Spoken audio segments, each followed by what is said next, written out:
My name is Dave Afsheim, and I'm lucky to have Trish Ennis with us. Trish was a speaker, I guess, in the early days of COVID. Trish, maybe 5 months ago, 4 or 5 months ago. I can't remember when we had you on as a panelist, but it's great to have you back.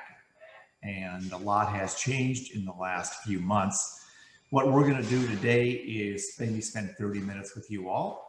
And it is the chat window on your screen is the perfect place for you to just pepper us with questions. We have a little bit of an order here, so if we don't get to your question, we'll get to it at some point. There's Tom from Branson, Missouri. And so go ahead and as questions come up, ask away.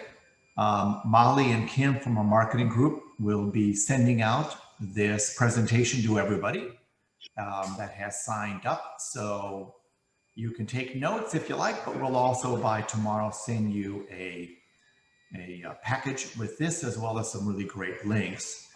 We're going to start with learning a little bit about Trish. I'll tell you about myself and our company. We have invented a mobile vaccine tracker we want to show you all. So find your cell phones. We're going to have you all text in to play a little game here. And then Trish and I are going to take your questions and go over some talking points that we think that you might find interesting. So Trish, maybe just tell us a little bit about your life in the world of safety. You've spent an awful lot of time on this, and I bet a lot in the last 4 or 5 months. And you even have a little personal story about COVID you could share too. So I'll let you tell us about your background. Okay, so I am the executive director for the Colorado Safety Association. And thanks, Dave, for having me back on to talk to your members and interested parties. I've been at Colorado Safety Association. We're a small nonprofit in Denver, Colorado, and we're a safety training and education organization and consulting. 52 years we've been in business, and I've been there for 3. My safety background, really, I'm an active volunteer leader with the American Society of Safety Professionals. I'm currently the chair of their foundation, which is a scholarship program. I'm a past president for ASSP. I was their 100th president, which is the only reason I remember when I was, because that was kind of a cool number. And that was back in July 2014 through June 2015. And then my career, really, I've worked in construction, consulting, the insurance industry. I worked for the Denver Zoo for a number of years. So I have a background in safety and risk management. And that's what we need to learn about today. Yep. Because it's both, it's safety and risk management, because there's the risk management aspect of this too, both from a human capital point of view as well as a legal point of view and a compliance point of view. So we are lucky to have Trish here. I'll give you 30 seconds on us. I started this company, Engage Buy Sell, about 14 years or so ago. We started off in the cultural and the nonprofit side, and then we started going to SHRM and ATD conferences, and we became heavily involved through our Train Buy Sell division to work with HR departments and trainers.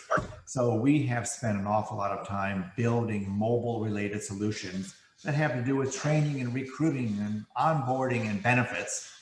And so many of our clients came to us and said, wow, what can you help us? How can you help us with kind of returning back to work? So our marketing team and engineering team, and we all spent some time, and we'll show you something in just a second that kind of relates to that. So if you ever have any needs for mobile solutions of any sort, give us a call. All right, Molly. So today we're going to focus as much as we can on what Trish knows about returning back to work, and she can give you tremendous guidance in this. We're going to kick it off with just showing you, go to that next slide, Molly, showing you something that we invented is the vaccine tracker. One of the biggest issues that we've heard from our HR departments is once people come back to work, my boss is going to want to know who has the vaccine, who hasn't, whether I insist on people having the vaccine before they come back to work, everybody's going to want to know, management is going to want to know what is going on. So we invented a little cool service, and we thought we would have everybody take out their phones and demo it. So if you would all do me a favor, take out your cell phone. You probably already got it in your left hand since we're all multitasking right now. Trish, you can do this too. And open up text messaging. And you're going to put the number 56512 in the 2. So normally you would put a 10-digit number if you were going to send Trish or myself a text. In this case, we're going to use a short code, 56512. And in the message where you would normally say, hi, Dave and Trish, put demo, put a space, and then put vaccine. And when you do that, let me know in the chat window what you get back. You should get back a text. If you're not from the US, you probably will get an error message, but we can provide the service to any country in the world. So let me know if you're getting text back, everybody. All right, Todd got it back. Shelly, Nakia, great. All right. When you click that link, of course, that link is something that you could type out whatever you want to say. You're going to go to a web page, and it looks like this. So go ahead, everybody, go to that web page, and there is a little icon for the vaccine tracker. So just tap that, and you'll go to a vaccine questionnaire.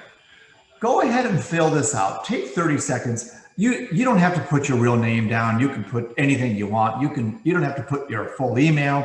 Just put something in the boxes. This is just all for fun. We're not recording any of this info, so we don't really want to know whether you've got a vaccine. Although it would be fun to know if anybody has got the vaccine, Trish. Put that in the chat window. Maybe we'll ask you a few questions about that. So go ahead and just play with this.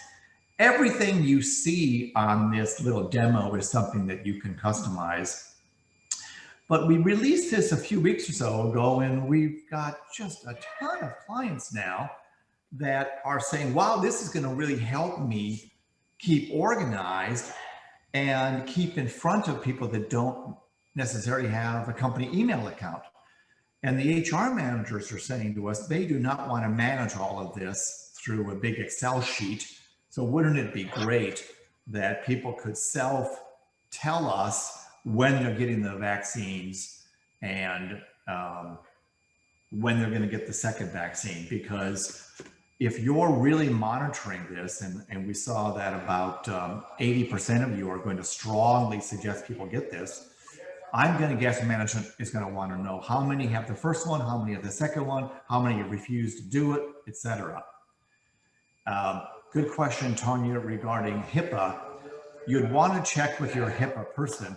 If you, from what we understand, if you don't ask for sensitive information, but just ask for, have you got the vaccine? What I've read is HIPAA saying that is something that doesn't have to be behind a firewall. This tool can be behind a firewall. We're showing you kind of the web-based version. But if you needed it to be behind a firewall because you want to ask sensitive questions, we can do that. But the idea is I can now communicate with my workforce and find out who has got it, who's got the first one. You can even set up automatic text messages to go to the individual a day before they're supposed to get their second vaccine. And so this is just a tool that you can use internally to try to capture this info. Got a question from Ann. The federal government can't ask about employee medical. Yeah, there are going to be some situations where maybe you're not allowed to ask for any of this information. If that's the case, then it might not be for you, but there are plenty of organizations that are saying to us, I've got to track it somehow. We'll love to be able to track it this way. Okay, so Molly, let's move on to a few other screens. You could send out text message reminders about the booster schedule. You can even send out text messages about how to stay safe. So text messaging can be part of this whole program. And of course, there's tons of reports that you can look at and import into your HR system should you want to do that. All right. Let's move on to why we are all here.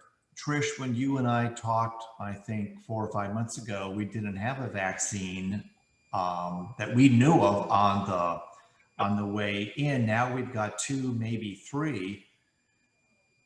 Is it now easier for HR managers to kind of plan what they should do, or is it now even more confusing because the rollout is a mess?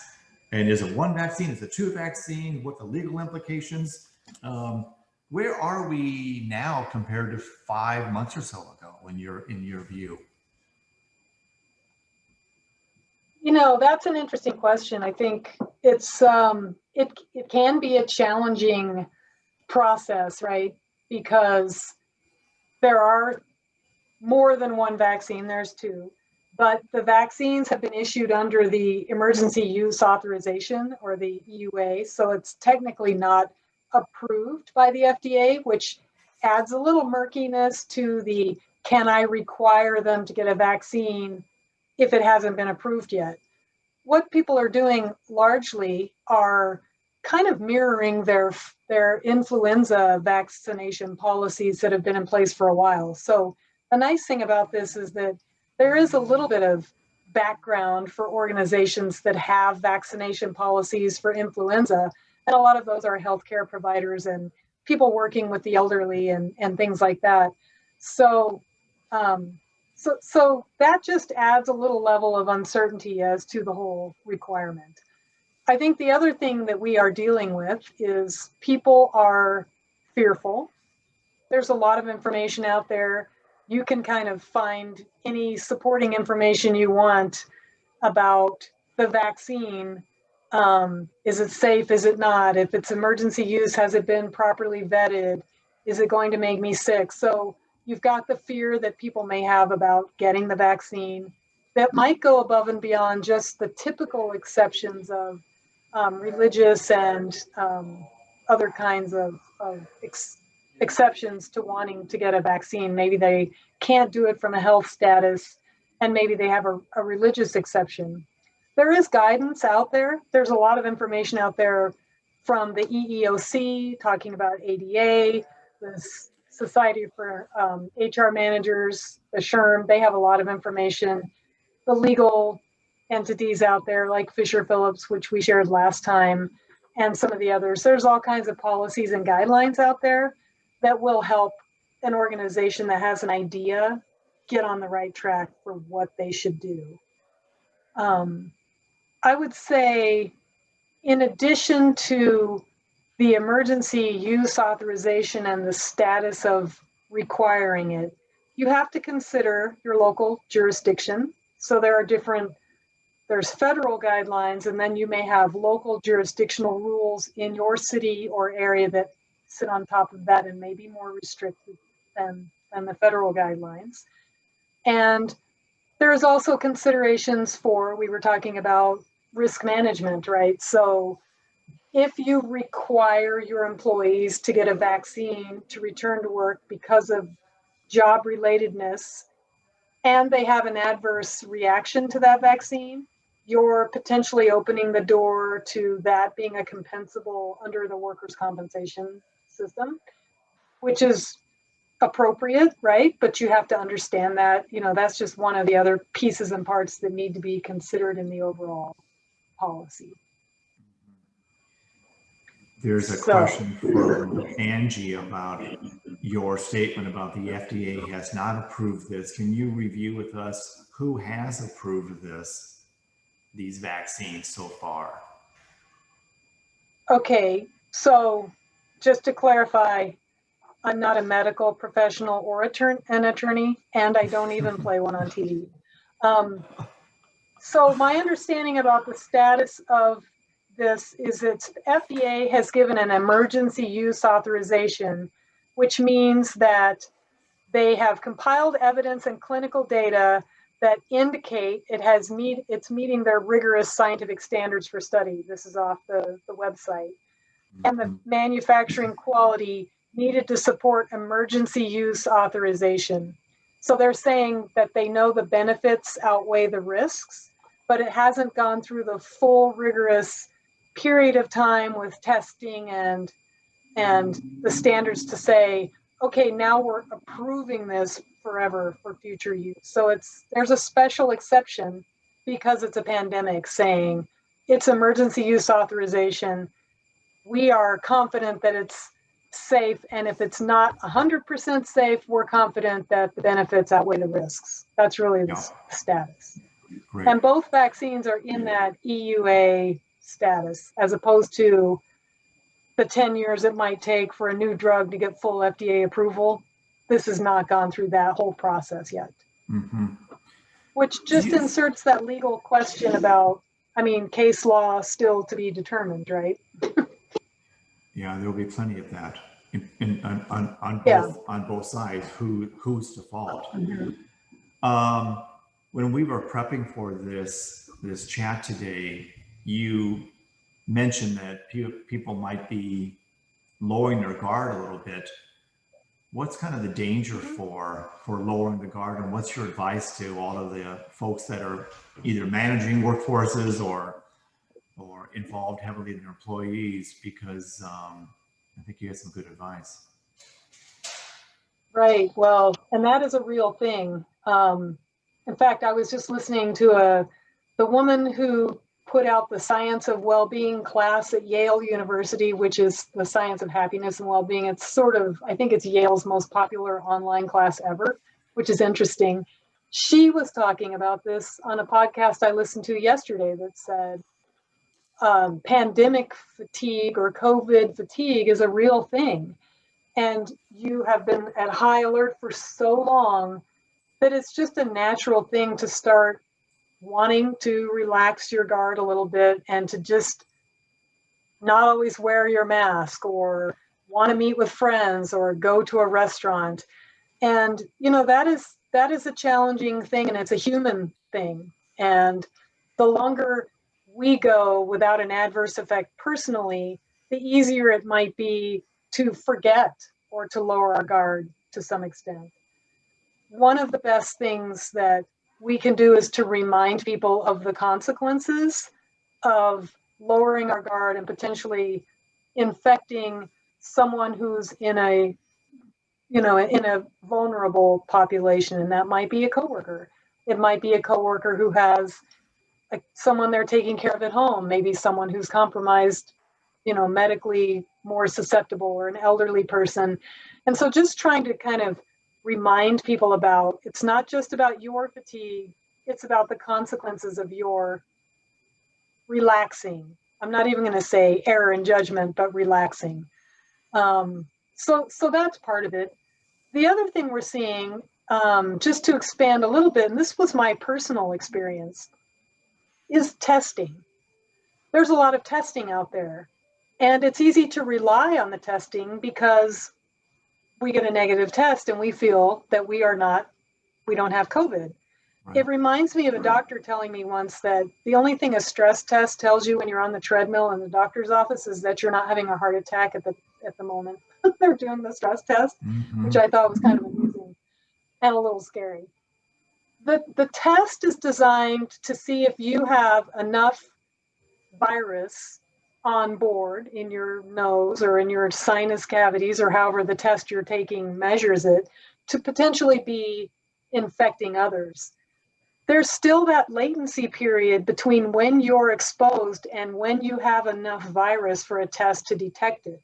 And that's why we find people who have a positive test and 5 days later they get sick, or they have a negative test, and 5 days later they're sick and they have another test and suddenly they're contagious.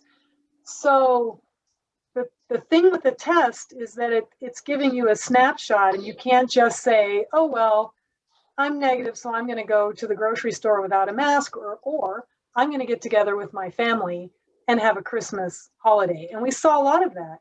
People are getting a negative test when they get off the airplane. They go spend the holiday with their family, and then they fly home and they're sick when they get home. They were sort of incubating that whole time they were with their family, potentially infecting them. My son is a volunteer firefighter, and he called me and said, I was potentially exposed at work to a guy in the fire truck. And so you can't come up this weekend because I might be contagious. 3 days later, he had a test, New Year's Eve. He calls me and goes, hey, it's negative, come up for the weekend. I have 2 brand new grandbabies. I'm like, yay. Nah, I'm not going to go. It's only been 3 days. I was just cautious. I have a mother who's ill. That's a lot of personal information, but that's my situation. So I decided to wait. Sunday, he got sick. So he's exposed on Monday. He has a test on Thursday that's negative. Sunday, he develops symptoms. That's that sort of period of time when you're going through the process. And so my cautionary tale is don't over rely on a negative test before bringing employees back to work, or before traveling, or before spending time with family members. You still have to look at the overall guidelines for isolation, quarantine, waiting periods. The test is just one more tool, but it's not the answer, I guess. That's kind of a long comment. Hopefully it was helpful. Doesn't that mean, though, if you're management, that you really want people to get this vaccine because of just what you said?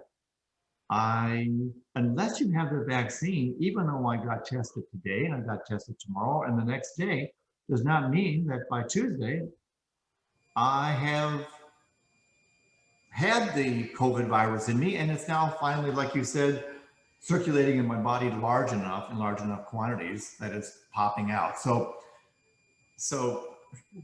is your story then, or your message, as much as you can do to influence your workforce, to try to influence them towards getting the vaccine? Because what were the numbers, Trish, that we saw? 40% of Americans right now are a little leery about getting the vaccine. Some crazy number, I think. Well, that means your workforce. Yeah, I mean, workforce. Right. I mean, there are a lot of people who don't want to get vaccines of any kind. So it's not even this. Then you layer on the emergency use authorization status of this vaccine, and you layer on all of the emotions and perceptions that have gone on with the environment that we're living in and experiencing with this pandemic, right? There are people on other opposite sides of the issue. And, so it's not as easy as just saying, this is like getting a measles vaccine, right? Or this is like getting whooping cough. This is a different thing. It's a pandemic and we're kind of treading new ground. Having said that, I think that the data so far is showing that I would encourage people to get the vaccine when they are comfortable doing it, and in the workplace when it is the benefit outweighs the risk for your as an employer, right? And so if you're in the healthcare industries, of course, right? I think that you should absolutely even be requiring people to have the vaccine, both for their own protection and for spreading it to the people you're caring for. I think it gets back to really looking at making sure that the requirement to get a vaccine in order to come back to work is in line with business necessity and not just an arbitrary, you have to get vaccinated because I want you to, right? It needs to be, there should be some compelling job-related reason to require someone to have a vaccine before they come back. What that means, that's kind of the gray area. Does it mean that you're putting other people at risk because you're caring for them? Or does it mean that I don't want you to come back because everyone else will be scared if you come back and you don't have a vaccine? That may not meet the test of job relatedness, right? So when there's a question on there that says, in a hiring process, can you ask whether the candidate is willing to take the vaccine as a condition of employment? There is some information out there on that, the Society for Human Resource Management, I think that's what SHRM stands for. There is some information out there about that, and it does talk about asking someone if they're willing to take a vaccine. And there can be a case where if someone is not willing to take a vaccine as a condition of employment, you can choose not to hire them. I think the EEOC actually has some guidelines about that as well. So those are some of the links that we're going to be showing you after. I'm looking at my notes here. It's pretty strong, Trish, that the vaccine is carrying that much weight that you can force someone to take a vaccine. I mean, that's kind of unheard of in modern day employment, that you can force someone to get a vaccine. I mean, you can't make them get a vaccine for a flu shot, for example. Oh, there are some industries that do require flu vaccination to come back to work. I mean, that's not, and so that's my point, is that there is some precedence for this.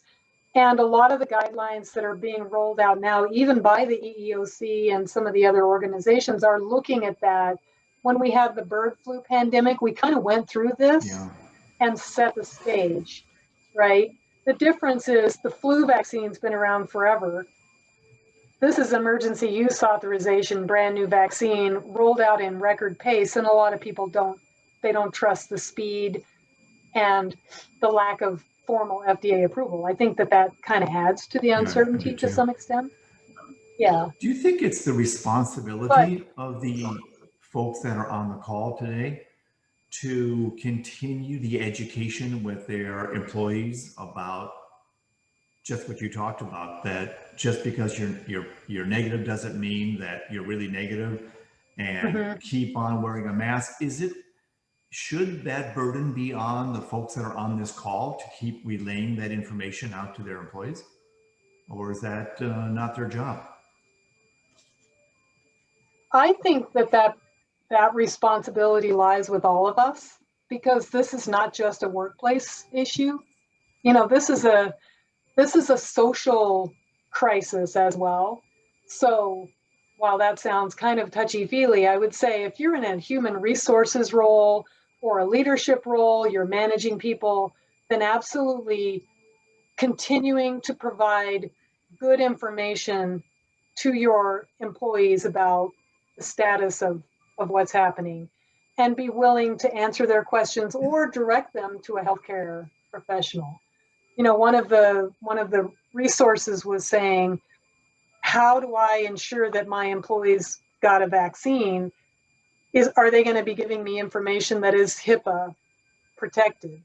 And one of the ways for an organization to do that is to find a designated medical provider, send them to the provider, and then all the provider has to do is confirm to the employer, yes, they've been vaccinated. They don't have to give them any other details that violate the HIPAA relationship.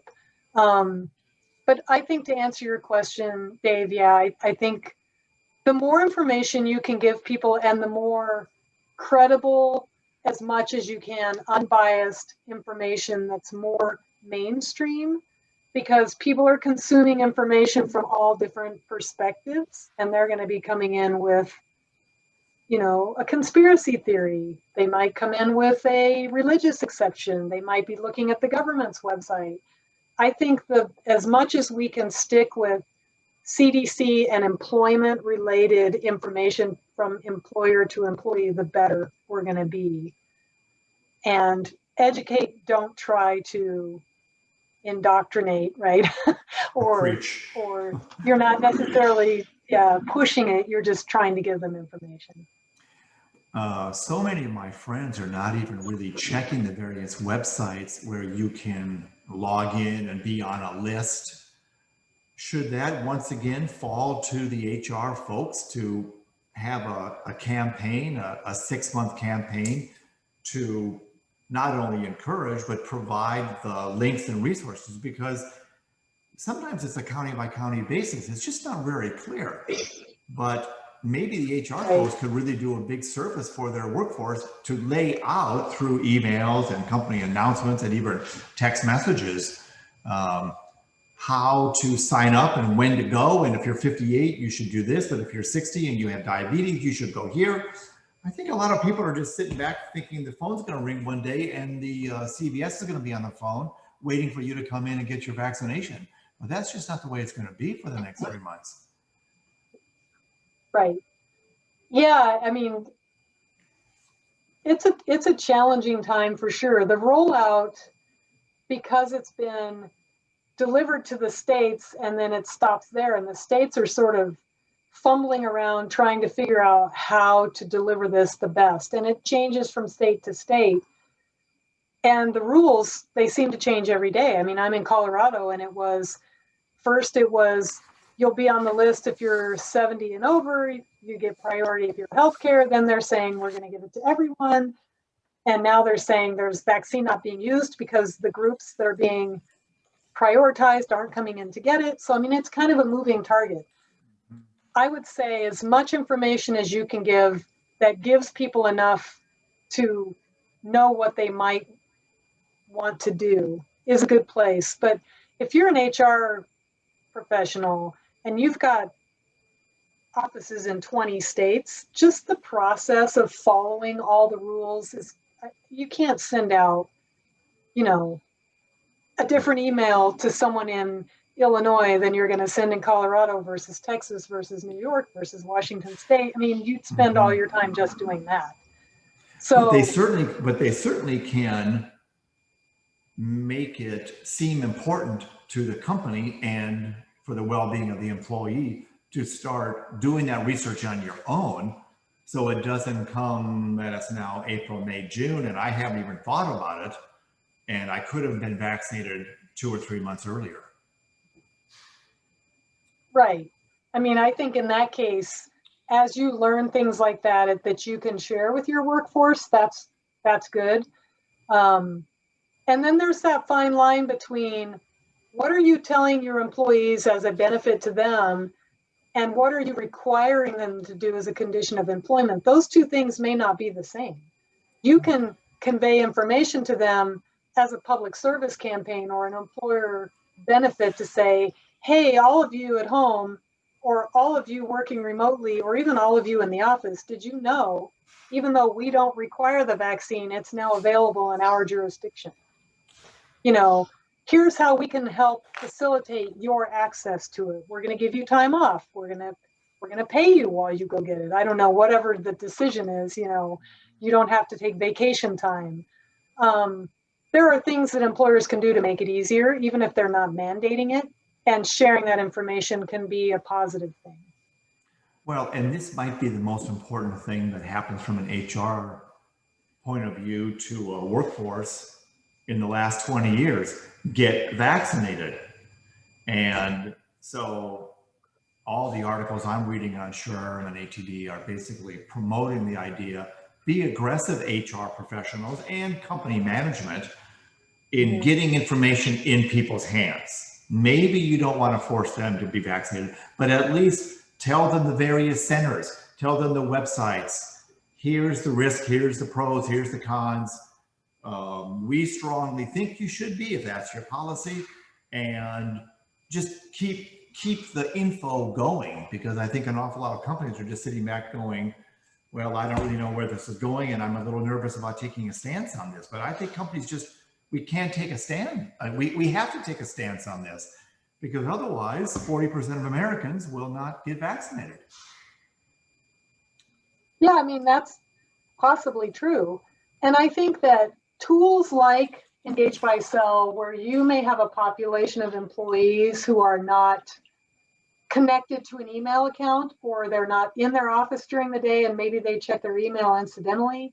I've worked in cultural institutions and a lot of the people are out in the facility on the grounds. I've worked with a number of zoos across the country, and I can tell you zookeepers are not sitting in front of their computer. And so cell phones can be a good mechanism for pushing information out to your workforce to say, hey, here's the latest, take a look at this. and I think an education campaign doesn't necessarily have to be a you have to get vaccinated campaign, I right? agree. It goes I back to agree. that educate perspective. Right. Just let people know here's the opportunities when if you're age whatever you're in this category, here's the websites to track it. Make it easy for them to get the information, and then they will have to make that decision on their own. And put it Yeah. on your intranet, right, if you have one. Yeah. So you have a question that you want to answer? Yeah, Ian asked a question about putting aside the HIPAA things, because your answer, Trish, on the HIPAA was a good one. So let's put the HIPAA aside. What you just said about using text messaging is just so right on. Many of our clients, I think we've really grown our client base because of our text messaging. What is it? Something like 30–40% of Americans that work for an organization do not have a company email address, whether that's a restaurant employee or a gardener or a truck driver, or on and on and on. And so using text messaging to not only have people fill out this vaccine form that we just played with on our phone, but to get information out is something that large companies like Michelin and Mary Kay and Bloomberg and some large companies have been using for a long, long time. Let people sign up to get text messages, and then you can deliver information out to them. And you have a pretty good sense if you send a text, it's going to be read as opposed to an email. Right. Molly, let's share some of those websites that Trish had found. Everybody, when we send you your follow-up email tomorrow with a copy of this webinar, we're also going to include 4 or 5 links. Molly is going to just put these up on the web right now. Okay, here we go. Maybe Trish just comment on a couple of these, and I think there's 4 or 5 that we'll just flip through. But these are really excellent websites that Trish is going to be sharing with you all. Yeah, I think the EEOC, they talk about COVID from a perspective requiring vaccines. When someone is considered suffering from a disability under ADA and Rehabilitation Act, et cetera, what are the EEO laws involved? There's even some advice in there in some of these websites about if you are requiring somebody to do something that they are vehemently opposed to and they feel that there's any grounds for contesting it, you may be kind of triggering an organized labor sort of revolt against your policies, right? So not only do you have to think about the legality, but also the morale of your employees, and how do you navigate that, and how do you create the messaging and understand who the most important populations are to get vaccinated. So as you kind of navigate through that, this EEOC website it's structured in a FAQ, sort of like a Q&A. It asks the question and then gives you the answer, and it provides you links to further information. And I found it very accessible to kind of read through and say, oh, this really is interesting. Guess I hadn't thought about that.